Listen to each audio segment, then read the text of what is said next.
a difference of experience versus youth, or were there some things that you saw from a statistical standpoint? Second quarter seemed to be where you guys lulled a little bit. What would you kind of credit this loss to? Is it experience, or were there some mistakes in there as well? I think it's both. I think we had a little bit of just some mistakes in terms of like what we wanted to do defensively against their best players. And I think, when it came down to it, like the end of the game, when they went on the run, whenever that was, that's just experience and knowing that like they're going to go on the run. We expected it to begin the third quarter, but it happened later in the game. But yeah, I think part of that is just experience as well. But we'll grow from it, we'll get better from it, and learn from it. Hey, I got one quick question for Lindsay. So, of course, you've been spending time with the starting unit the last handful of games. I'm just curious, from the helm, what's your assessment of kind of the next couple of steps that you all are looking to take on that end of the floor? Yeah, I think it starts with me. I think I have to do a better job of getting everyone organized and knowing what we're running, because I feel like at times we can just like play a bit more and just drag or step up or just kind of attack the paint and play from there. But I think it looks like at times we're kind of confused, and that's on me. So I think just getting us more organized and talking to Spoon more about play calls and stuff like that. Hey guys. You guys have been really good at defending the 3-point line as a team. Do you feel like that has let up a bit in the last couple of games? And if so, why? Who we pick before this? I mean, I don't know how many threes Vegas averages per game, but 9 for 25. It's not great, but it's not terrible. Like, it's 36%. Vegas wants to shoot a ton of threes. I mean, Asia killed us inside, and we got killed on inside against the bigs. We were like 20 for 46 from layups. So I think we just got to finish better inside, and then try to get better defense. I thought our defense had some lapses in the second half, especially, and I think like us as vets can do a better job of like talking and being in spots earlier, so that we can set an example for our younger players and vice versa. Kind of lead them a little better defensively. Marina, this was one of your better offensive games. Was there, from just a point scoring standpoint, was there something different that you did leading up to this game than what we've seen in the past, or what would you contribute or attribute this production to? I mean, no, I have a process and I trust it. Like, that's all there is to it. I'm gonna miss shots some games, I'm gonna make shots some games, but I also feel like Spoon's done a good job of telling me like that every time that I'm scoring points isn't the only type of value that I bring to this team. So if I'm having a tough shooting night, like I can get people involved. I'm a good passer. I can rebound. I can play defense. So kind of just focusing on something else and letting that stuff come to me a little bit more instead of forcing it and feeling like that's my only value. Any more players? All right, thank you. Good job, guys. Thank you. Open it up to questions for Coach. Probably you can start.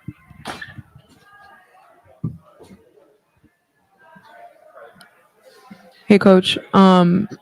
From just a turnover standpoint, this is one of your lowest turnover games, only 7, and you guys only had 4 in the second quarter, and then limited it past that. What have you just seen in the offensive growth to limit those type of turnovers as you guys continue to move throughout the season? We're trying to do the right thing as far as sharing the ball, moving the ball, and it's great to see that turnovers were not there. But most importantly for us, we have to execute offensively. We have to execute offense. We have to know what offense to run versus what defense has been played against us. And then do you attribute this loss to more of just experience versus youth, or is it kind of a combination of going up against an experienced team along with mistakes that were made? Well, we made a lot of mistakes. We made a lot of mistakes, and we know that. We recognize the mistakes we made and where we have to get better. We're playing against a very good basketball team, championship DNA over there. Not saying that we don't have that type of DNA, but they've won. They've been there. They know. And the momentum that they started to gain, they held on to it.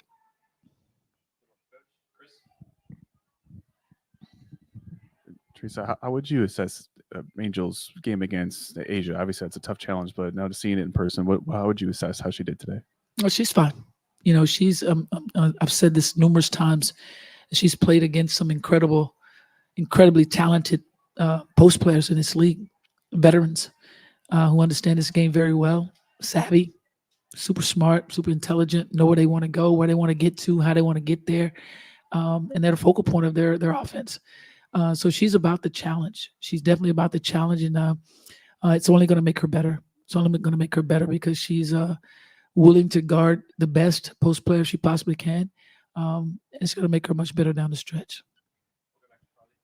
Just to kind of follow up on that, Angel was the youngest player in WNBA history to record 9 consecutive double-doubles. I know it feels like a question we've asked every game, but what have you just seen out of her growth and her poise and everything that she's been able to do, in this first half of the season? Yeah, she's you said it, she's growing. She knows what she does best. And the one thing about it, she's incredibly hard on herself. But as far as rebounding the ball, we've talked about it a lot of how we knew that would translate over. And now she's getting a better understanding of how to score around that rim and what it's going to take, with the length that you're playing against, the size that you're playing against, the strength that you're playing against. And she's learning fast. Hey, Coach, the last 2 games, you are able to come out in the second half and come out to, I think it was a 7-6-0 run to win the race to the first time out. You talked about sustaining that execution. I'm curious, what's the next step for you all to get to doing that and then compiling that the rest of the way? Well, you just said it's execution for us. Every single time we have to know what we want to run, who we're targeting, and the play that's necessary at that time. And then recognizing what defense is being played against us, and then running the plays that we must run against those certain type of defense. You saw a boxing 1. You saw 2-3. Shouldn't scare you at all. It should drive you a little bit more. But we're learning how to deal with a boxing 1 and 2-3. So we'll just get back to the drawing board, and we'll do more of that in practice, until we got a better feel for it. When we talked a lot about before the game, with the press conference with Becky, and kind of seeing you two in this position that you are. But after a game like this, against a team that's that complete with championship DNA, I'm just kind of curious, what did you learn about yourself as a coach today? Against a team like that, I'm hard on me. I'll look at me before I look at the players. I always have and always will. How can I get better? How can I be better? And I'll always do that. And I'll go back when I look at film. I'll look at me.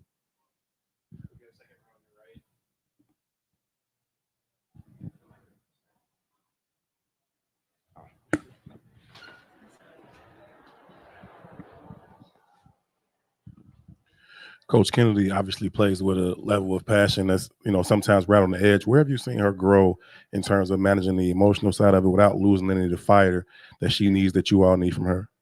Well, she understands. She understands what it takes, how she must be down the stretch. We always talk about keep a cool head in a hot game. She understands how difficult it can be, and she fights through adverse moments. And that's where we're getting to as a team, is fighting through adverse moments, and she recognizes what she must bring to this team and stay under control doing so. So she recognizes. Just curious, the decision behind Dana's minutes tonight, if there was anything that led to her limited minutes? No, that group was rolling, and we were just trying to see if they could roll us up out of the hump that we were in. And then apologies if this one was asked already, but when it comes to your guys' 3-point game, and you've got a team that can really attack you from deep, how do you keep up? What's the method to keeping up with a team that's so lethal from 3? Lost what's your question? The Aces 3-point game, how do you make up for kind of that imbalance? We play better D. We know how good they are from behind the arc.